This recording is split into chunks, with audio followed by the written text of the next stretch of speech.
Oimore Nyakwaro Kajwang', maendi en odhiambo machielo mokelo ni kaendi chenro mar wan kaka pile makelo ni chenro niendi en James Obala iluongo ni Kwasi Rajabu war gachien. Kama wantiere ni iluongo ni Roho Beach ei Kaksingri e kaunti ma Homa Bay. Maendi en piny Josuba kama ijo wuoye niendi kata kama wagoye mbaka ni ma piny Josuba ema wantiere niendi. Roho Beach niendi chiegni gi Sindo Town. Uchiegni gi Sindo Town, okubor ahinya gi Sindo Town. Mane kama wantiere odhiambo masani. Wadwa kelo ni kaendi sigand oganda Josuba. Wadwa kelo ni kaendi sigand oganda Josuba, iluongo ni sigand Joluo Abasuba. Sigand Joluo Abasuba ema wadwa kelo ni odhiambo masani. An kaendi kod Wuod Suba Mathiring'inyi ma bende abro gombo mondo mi onyiso nyinge kaka wachaka twa. Inyalo miyo jopiny nyinge. Erokamano wadwa. Nyinga iluongo ni Joseph Odero Mtamba. Sindo e piny Kaksingri Suba. Erokamano ahinya. Masmana kaka winjo no endo, mai wuoyi mondo nogo godo mbaka. Kata jaduong' mondo nogo godo mbaka. E weche mag kit sigana mar Joluo Abasuba kuma ne giaye. Samoro wasebedo kwa penjore ni to Joluo Abasuba gi dine gibed jomage. Nikech sani gima duong' mwang'eyo en ni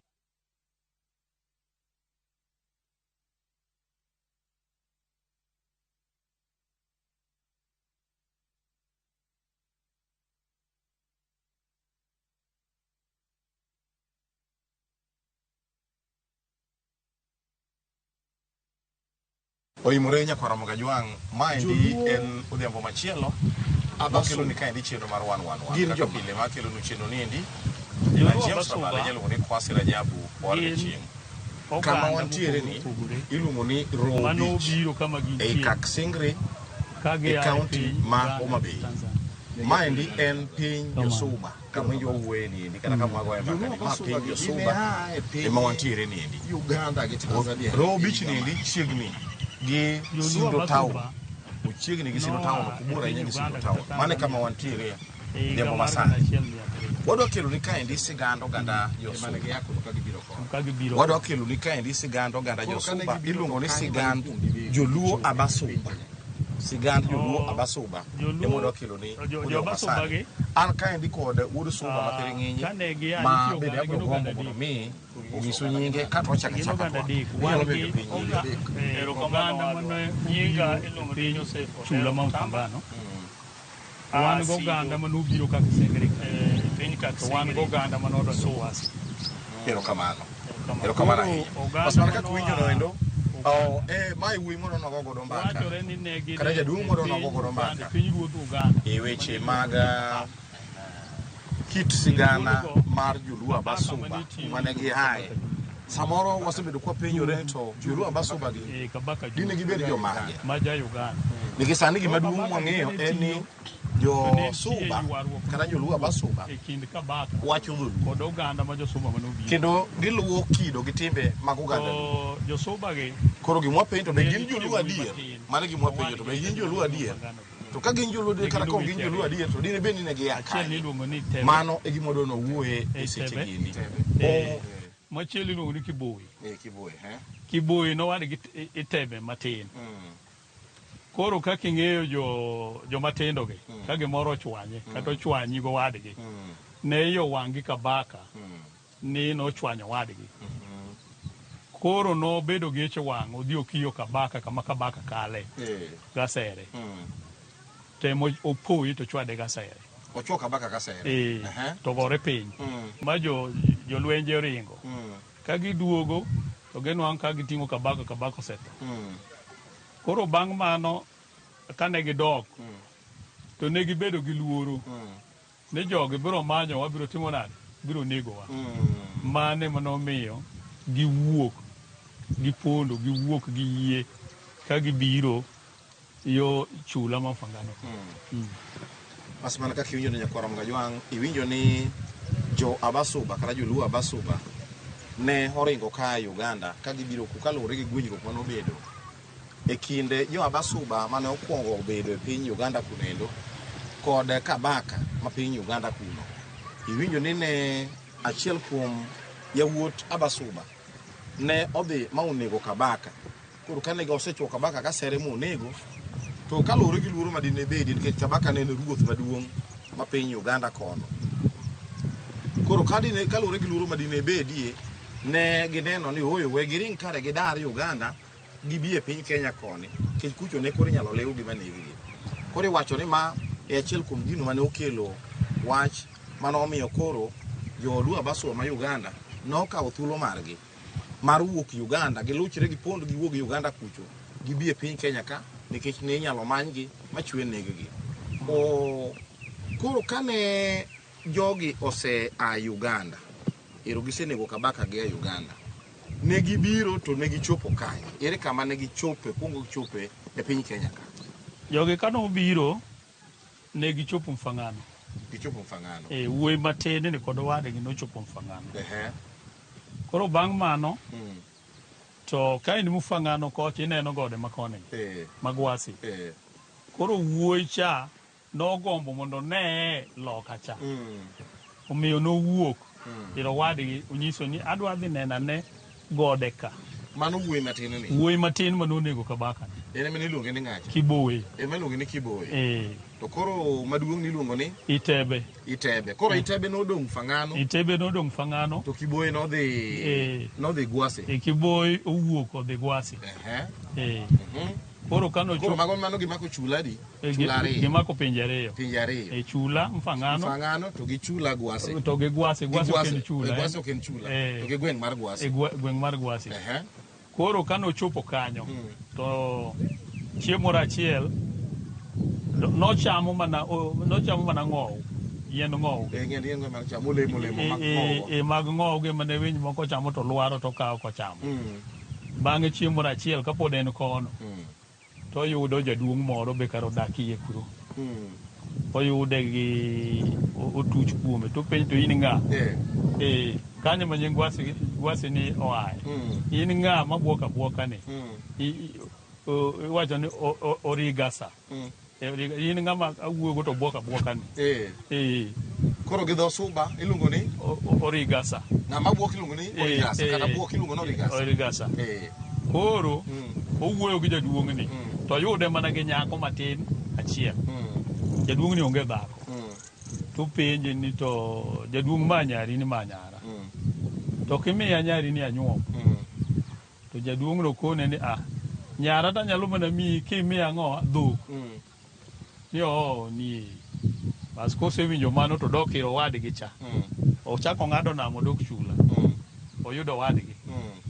To nyise ni anwang'o ng'at moro kodak e bungu mana dhiye cha. En gi nyako. To akwaye ni koyie omiya nyako na anyuom, to wacho nodwa dhok. To kone ni dhok to waonge go. To donge nyari ni, tiende ni owadgi cha ne en gi nyako. Donge nyari ni ka jaduong' no ni nono chiege notho, ok idhi nyise mondo imiye nyari ni? Kato miya nyari. En bo miyi nyari. E kaka Kiboye nobiro monyiso jaduong' no. Jaduong' no yie. Koro miyo jaduong' nyako. To jaduong' bo miyo nyako. Koro mane ng'ama obedo kaka kwar jogwasi. Kiboye koro nyuolo jogwasi. Koro Kiboye nyuolo jogwasi. Kamano. Koro kane omiye nyako ni ne nyadhok mane? Nyako ni ne Nyawiga. Nitie oganda moro nodak kanyo chon ni Jowiga. Jowiga gi gin jo-Suba koso gin joluo? Jowiga gi noyudore ka ne gin jo-Suba. Ne gin jo-Suba. Kamano. Gin chalo ni ne gia e pinje mag Tanzania to gikwongo kanyo. Ne chalo gima ne gin jo-Suba no e pinje mag Tanzania okwongo kanyo. Okwongo kanyo. Kamano. To bende utime nonro yudi to nonro wacho ni Jowiga gi gin to kare ma gin jo-Suba ma chalo gima no e piny Tanzania gi. Ang'o ma dine kel gi kanyo? Jowiga gi nobiro kanyo mana nikech weche mag dar. Ka gimanyo kuonde mane gidagie. Kech kuonde mane gidakie ne chalo tuoche nogologi. Tuoche. Koro ng'ato ka ng'ato ne manyo kama doyude reso. Kamano. Kamano. Aya, koro Mfangano ka. Ema koro nyuola jo-Suba mantie sani. Ma jo-Suba mantie nyuol kanyo. Koro ere kaka jo-Suba gi koro kose nyuol gi Mfangano ka gichako dak? Ne gidak nang'o? To adwani lerna machop kama koro chopa kama koro giwacho dholuo. Giwacho dholuo. Jo-Suba ne nigi dhogi mane giwacho. Koro kane gimedo nyuolore. Koro ing'eni ne gin joma nok to koro gikendo, gidwa ni gikendi. Koro gikendore gi joluo. Iwinjo. Koro sama ne gikendo gi joluo ni ndalogo be madini donje. And especially din mar SDA Catholic gidonjo ka. Koro gi agenda kocha gidonjo ka. Koro chik mar din ni ka koro isebedo achiel kuomwa din wani. Koro kidwa nyombo to wan mwamanyo ni ang'owa nyako ma jadin wani. Titimo ni arus. Koro kaka na yude an minwa nyaka rachuon. Koro baba ne nyisa niya kane usekalo e yor kanisa ma koro kelni nyako tipuonji gik ma ibro wacho gi nyako kose kel nyako. Achiel nyaka ing'e moso nyako joge dholuo. Mano condition. Ariyo nyaka ing'e kaka inyalo kwayo kata pi. Adek nyaka ing'e kaka inyalo luongo mari gi kaka inyalo bet kode. Sama koro gisebiro. Koro gini nodhi obedo kaka chik. Koro ing'e ni ng'ama dwaro nyako to temo matek ni kamane gima dimi ayude nyako to nyaka awach dhokno. Koro inyalo wacho mikal kata maginyisigo. Koro nikech kaka yor lombo nyiri. Nikech ne gidwaro nyiluo. Koro ne chuno gi nyaka ging'e dho nyiri. To koro dho nyiri gin dholuo. Koro nyaka ging'e dho nyiri. Nyaka ing'e dho nyiri weche achiel ariyo adek. Koro modong' to nyako ni biro puonji ka un kode. Kamano. Ma kama koro ging'e dholuo ni. Mana achiel. Dho Suba wuon kapok wabiro mar ariyo. Dho Suba wuon en dhok mane? Dho Suba wuon en dhok ma en dho Bantu. En dho Bantu, dhok machalo dhok mane giwacho Uganda, machalo dhok en nyamin Kiswahili. En nyamin Kiswahili. Dho Bantu gini iwacho ni gin dhok machiegni gi dho Kiswahili maloyo dhoudi mamoko machalo ka joluo. Kamano. Miwacho ni dho Nile, River Lake Nilotes gi. Koro gin to gin okicho gin Bantu koro iyudo ka gibor gi Kiswahili matin. Kamano. Koro mane dho Suba? Mane dho Suba. Mar ariyo madine mi jogi koro wacho dholuo. Mar ariyo mane mi koro somo koro donjo. E Suba ka ne onge jok mane nyalo puonjo ji skul. To skul be koro chako. Kanisa koro kelo skul. Koro joma ne giyudo mang'eny, jopuonj mane giyudo chiegni te ne jo Karachuonyo. Joluo. And especially Karachuonyo. Kane kiseyudo jopuonj go ing'eni ne nitie dho miyo miluongo ni mother tongue. Dhok mane giwacho to nyiri mag nyuomo be nyi joluo ne en dholuo. Koro dhok mane gisomo e skul en dholuo nikech thoth jopuonj ne gin joluo. Niwacho ni thoth gi ne wuok e piny Karachuonyo. E piny Karachuonyo. Ema ne giyudo. Koro kane ipuonjo gi mother tongue ng'a dho miyo. Dho miyo. Kata dhowa. Koro kipuonji dho miyo cha ma en mother tongue chande. Ipuonji gi dholuo. Koro miyo imedo lony e dholuo to kendo dholuo ne mabiro miyi bende isom kata muma e kanisa. Nikech muma bende ondik gi dholuo. Kamano. Mane o influence gi mondo mi giwach dholuo. Ng'ato tim matek ni owach dholuo. Kamano. Pastor Koramoyo hapa ni winjo gima ne koro miyo jo-Suba koro wacho dholuo en kisera mar nyiri. Nikech ne gia kucho ka gionge nyiri to nyaka ne gibi giser nyiluo koni endi mondo gikendi kaka mondgi to nyiri gi ne wacho dholuo. Chik achiel winjo ni nyaka ne ng'ato ng'e dholuo eka koro inyalo sero nyaluo. Koro ma nyaka ne ging'e dholuo. Mopogore gi mano, sikul ipuonjo mother tongue. Thoth jopuonj mane puonjogi ne gin jopuonj ma e piny Karachuonyo ma gin joluo. Koro dholuo ema ne wacho e sikul. Koro ka gipuonjore dholuo kendo jopuonj bo puonjo gi dholuo ma en mother tongue. Mano wach mar ariyo. Mar adek ne wayudo ni gin weche ariyo gi. Mar adek ne en wach kanisa. Wach kanisa, yes. Koro kane gidonje kanisa to nikech lesni mag kanisa, lesson matiluongo ni lesson. Kamano. Ni ipuonjo ka SDA tipuonjo gi dholuo. Koro mondo mi no oyud ka onyabi somo lesni cha ma iluongo ni lesson ni nyaka nong'e mana dholuo nikech dholuo ema ne isome godo. Koro magi moko kuom gik moko adek mano omiyo Josuba koro odhi ong'e dholuo to kendo koro owere kod dhogi kendo dholuo ne makoro negi mako gi lwetgi ariyo kendo pod gitiyo godo nyaka sani. Josuba ka koro nosebedo nero koro gin e mfang'ano to kare chula mamoko gi to ne gidhi e nade? Chula mamoko nikech wan gi Ringiti, yes, wan gi Remba, wan gi chula mane kendo wan gi Rusinga. Chula mamoko gi to Josuba ne dhi nikech gima wang'eyo en ni jomodak kuondegi e chula gi gin Josuba. Kamano. Chula mamoko gi to gima ne tero gi ahinya en tich mane gitiyo, mainly ne gitiyo tich lupo. Ne gin jolupo. Koro ne ginyalo ringo gi yie to gidhi e loka machielo mar manyo kiluwa mar rech. Manyo kiluwa mar rech. Koro in the process ng'ato nyalo gombo kama odhiyeno. Koro wacho ni an kare kaber onego bed ni adak ka. Koro ng'ato nyalo dar kien to odhi odak kono. Kamano. Bas jakwaro mojong mana kaka iwinjo noendo wang'ade mana gi kanyo matin, wang'uke mana gi kanyo matin, waduga duga kama waweye godo noendo, mana bang' nyiri manok na dakika manok waduga mana kama waweye godo noendo.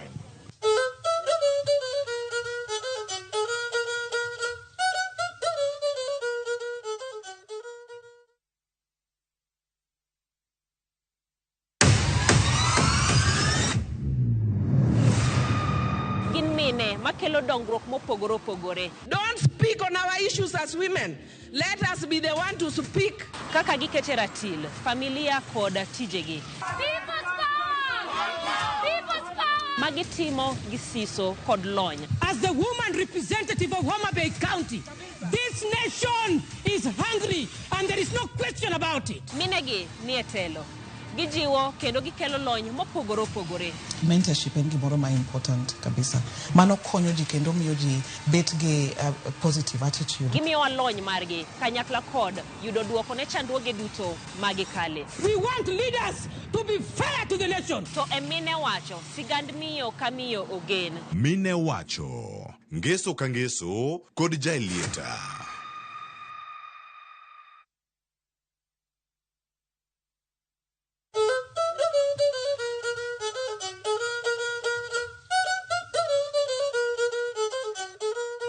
Jakwaro majong waduogo mana kaka ne wang'isi ni wadhi duogo chande kendo wadhi nyime gi mbaka marwa mana wadhi biro nyime cha.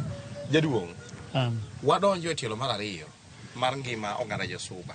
Wadonjo e kido gi timbe ma oganda Josuba wapimo gi kido gi timbe mag oganda Joluo. E piny Suba kaendi wayudo ni kata mana sani Josuba tinde chako nyinge kata nyaka nyinge Joluo. Wayudo ni e Suba ka wan gotieno Nyango, Wino, Atieno, Adhiambo, Awino, nyinge ma ichako Joluo gi tinde Josuba ichako. Nyinge gi bende gin nyinge Josuba machon. Josuba ne kod nyinge gi sama ne gibiro. Bang'e kane gidonjo kaeto kendruok ochako bede, ne wigi ochako wil gi nyinge mane gin go. Nikech ne yudo kaka nying mar Otieno. Otieno niluongo ni Owire gi dho Suba. But nikech nyimine ka koro gisenyuomo donjo, nyithindo go osebiro, koro ne gikawo nyinge mag Joluo. Miyo wacho ni ma Atieno. Koro bang'e kaka time nomedo dhi, ne gidonjo nyinge gi masani nyinge gi nying Joluo. The same. Kwana nyinge moko kata bich kamaendi kata samoro mokadho abich mag Josuba kata kaka nyabedo abich kata 10 mag Josuba. Wan gi nying mar Okomo. Nying Okomo niluongo ni Komera. Iluongo ni Komera. Nying Odoyo iluongo ni Maga. Maga. Mano Odoyo. Nying Okeyo Wigesa. Iluongo ni Wigesa. Nyinge wan gi nyinge moko machalo Onam. Onam niluongo ni Nyenze. Nyenze. Kamano. Koro gigo nolokore ka koro Luo osedonjo kokalo kuom nyimine mane ginyuomo koro ji wigi ochako wil generation koro dongo koro gibedo influence gi joluo koro nyinge ko giloka loka koro gikawo mana nying joluo kamano Josuba bende nago lagi Josuba bende nago lakgi Josuba nok nag lakgi kane gibiro nok ginag lakgi to nago lakgi yudo ka gidonjo Kenya ka kamano no ginag santo koro ginago kata sani oginagi ne ginago initially initially kane koro nok ginagi initially to koro kane gisebiro gise intermarry gi joluo ne gichako ne ginago kaka joluo ne timo mondo mi ibed maber kata ne jodogi koro bang'e no ginago lagi koro kanago lak lal kata gino lal negi koro sani onge nag lak gi kendo kamano sani kata ka dho suba ni be nitiere oganda suba mantie sani jomage kuom josuba gi mapod nyalo paro dho suba dho suba ne jochula modak Mfangano nitie jodongo mapod wache kaachiel gi jowagasi moko jodongo machon ka nyalo wache rowere masani kata mane tieng'wani ok wache nyalo mana winje ka degi wacho koro gima jodongo muti kabisa ema wache gide muti kamano to jo-Mfangano ka yande wache kata machiegni ka nitiere nyiri machalo moa Koyugi nyiri moa Kisumu motedo ka mapod ok oti ahinya inwang'o ka notede dala miwache dhokono to owache kini thoth ji to koro tinde olal kamano to kuom kido gi timbe bende e weche mag tero buru gi josuba bende tero buru josuba nok ter buru ne giyudo mana gi ka kamano to sani be gitero buru sani o giter buru diere ka ne gitero diere kacha kana mana diere kanyo no giter no giter buru ay mapogore gi mano kamano lerno kit gedo ma josuba josuba ne gelo abili moluore kaka ne kaka joluo mana kaka joluo chakre chon kendo ne giketo suri mano ne gin go to kor nindo gi bende ne pogore keche kor nindo joluo mano to kata sani kor nindo joluo kidonje e ot en kora cham don kamano gen mar gen kora chich kanje ma gipogore e odgi ni ginindogi mopogore kata sani ang'o kendo ma pok wamulo kuom kido gi timbe mag oganda josuba oganda josuba aparo ni modong' to koro gipogore ahinya kata mana golo cham gitimo mana kaka joluo gimoro amora gitimo mana kaka joluo maendi ne gichako timo kara ne gichako timo magiseyudore gi joluo koso kata kapok ne gido gi joluo magiseyudore gi joluo to kapok ne gido gi joluo be ne gitimo mano ne gin gi timbe gi mane gitimo mag bantu ki Uganda kucho nyiswa moko kuom kido mane gitimo kide kocha sama ne pod gin kocha kar nago lakni gin ne itero gi nyango nitero gi nyango nitero gi nyango ne itero gi nyango kaka jobantus kamano sani be pod itero gi nyango sani to kitero nyango gina kaka joluo piwali koro en mana nyango manyo biro ma itimo ki osiptal matinde gitimo to ok ne moro mar kido gitimo mag joluo mano onge kamano masani koro ter gi nyango kwang'iyo weche mag ter ni ka dhako chuore otho joluo kane dhako chuore otho to ne iteri josuba be tero mon kamano gichako mana magisebiro josuba e chakruok gi ka gidonjo ne gitero mon kendo mana kaka joluo ne gitero mon kata mana nitie occasions ma kamoro dhako dong' kende to kata ka yuoche onge ne nyalo chuno kata ng'ama kodok kore tere mondo mi anyuola no dhi mbele kamano mana kaka joluo joluo ne gin jodoho kendo joluo ne yudo kata ng'ato nyalo nyuomo mon mang'eny ahinya kamano e piny luo kaendi ng'ama ong'e ahinya kuom sigana mar nyuomo mon mathoth en Nakuku Denje kamano nong'e ni en gi mon mathoth to joluo mane nyuomo mon 5, 10, 12 gi to koro ne ng'eny 18 o 3, 2 ne ng'eny ahinya kamano josuba bende jodoho josuba bende jodoho ne ng'ato nyalo nyuomo mon adi ng'ato ne nyalo nyuomo chakre mon 2 nyaka kata mon 10 kaluwore gi nyalo mare kamano koro gin bende gin weche mag doho ni bende gin go kata sani pod ginyombo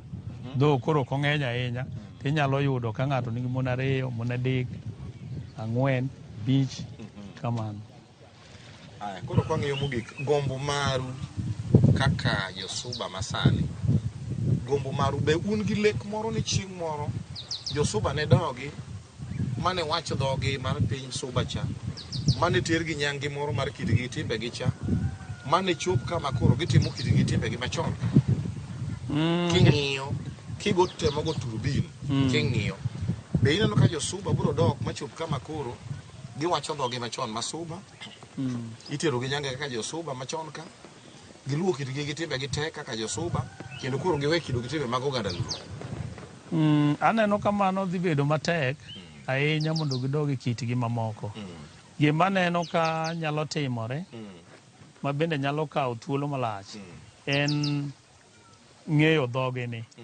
nikech aneno ka oganda mang'eny kata joma tindogi ka giwinjo ka kweregi gi degi ka wuoyo gigombo ni ging'e dhokno koro inwang'o ka jowa matindo modhi skul gi gombo ni oketnegi dhok na andike kendo gipuonjre koro dhokno to samoro chieng' moro nyalo chier to timbe mamoko to kane ka nitie yot kamano wasewinjo ni oganda jo Abasuba loso gimiluongo ni Suba Cultural Festival kamano wasewinjo ni Suba Cultural Festival ma nitiere mitimoga kata mana chula Rusinga kamano mano wuon asedhiye kata asebedo kadhiye to gi mamoko mitimo kuonde mamoko an masedhiye manyalo yango maber en mitimo Rusinga mamoko gwenge mamoko to pok adhiye wach Suba Cultural Festival to mano otim Rusinga kata mitimo Rusinga to en asebedo kadhiye king'iyo kido gi timbe ma josuba luongo ni Suba Cultural Festival be ineno ka nitiere kido gi timbe mag oganda jo Asuba adier koso gik mane iye kacha gin kido gi timbe mag oganda luo an ka ng'iye aneno ka gini time gimomiyo itime gitemo time mondo gichier kit luo kit josuba machon gichier mondo ginyis generation masani ni ne wachalo kama to aneno ka thothne inwang'o ka gidonjore gi gige joluo nikech joluo mang'eny joluo mang'eny kendo kata mine gi mana dhi e piny Rusinga neno ka giketo mana men mana ma joluo cha ma joluo cha kana ng'iyo neno kata giketo kia ywa tol mana ma joluo cha kana ng'iyo neno piem mag yiedhi kamano mana ma joluo cha gik mana neno kacha neno ka gin kido gi timbe kata ka ne iluonge ni Suba Cultural Festival kamano to na aneno ka nonego bili iluonge ni Luo Cultural Festival nikech kido gi timbe manotim kacha ne gin mana kido gi timbe mag joluo nikech aneno ka chiumbe ma ichamo kacha ichamo mana rabuon rabuon mana mamitni dok isumulo sweet potato kendo ne made mag nyuka mana ka kwere wane loso tede kamano na mudo nyo kuno gi nyuka mana kaka ogana timo kamano rech kaka nitedo gik manikete rech uswaro gini ka emano ka nike ato ma be wabire Suba Cultural Festival adier koso bire Luo Cultural Festival aneno ni gisebedo gimoro achiel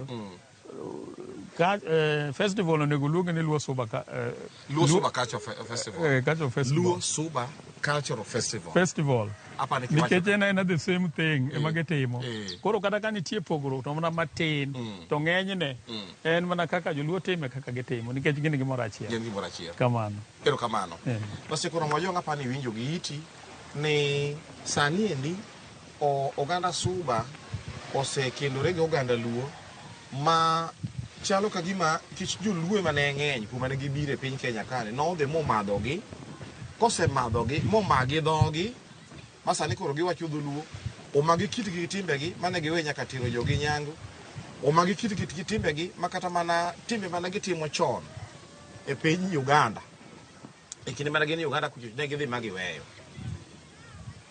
Paro makoro betie en niya, be chieng' moro oganda Suba ne dog mawach dho Suba, to be chieng' moro ginidogi magilu kido gi timbe ma oganda jo Suba. Mano koro awene jotend Suba giwegi ema koro biro miyo wayo ni to be en adiera ni chieng' moro ginidogi gi timbegi machon cha kata ngimagi machon cha koso oyo. Wanyalo wacho ni kata mit machalo nade to nyaka bed kod giko mare. Nyaka nokelo ni kaendi chenro mar 111 kaka pile ma kelo nu chenro niendi en James Rabala, inyalo ng'o ni Kwasi Rajabu Owarga Chieng'. Otude kene jo manyien momuchako bedo gi chenro machal gi maini.